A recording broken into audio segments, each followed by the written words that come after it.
One thing that is common to us all is that we all have parents. Parents set the rules of the house, and we as kids are expected to follow. I think there are two ways we can respond to the rules our parents set.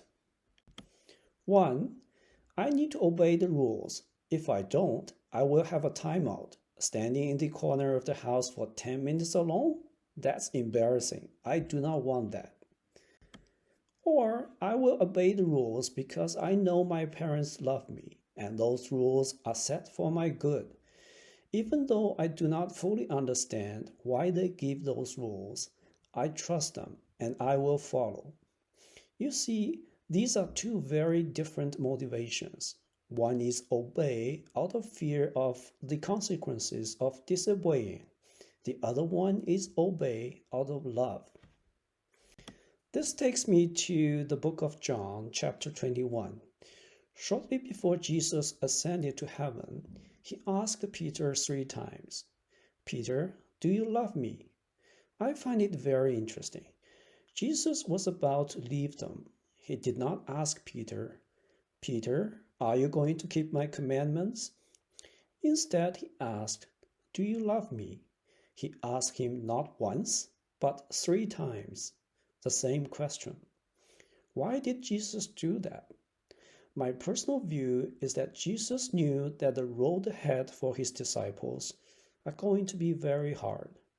They will face persecution and even death, plus life's common difficulties like diseases, loss of loved ones, betrayal.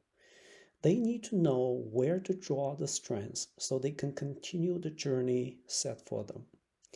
Jesus wants them to trust and obey out of love for him, not fear. Love is powerful. It is love that parents give all the food that is left to their children when there's not enough at home. It is love that the dad walked all night to rush back home when he heard his adopted daughter was sick. It is love that the son saw his mom chasing after the train when he first left home for university. Love can move mountains. Love for God gives us the strength to remain hopeful when all seems to be falling apart. Love for God gives us the strength to forgive when we are deeply hurt. Love for God gives us a quiet spirit so we can wait for God like the watchman waiting for the morning. I cannot honestly say I loved God wholeheartedly. I wrestled with the question Jesus asked Peter for a long time. And I can still hear him saying today, do you love me?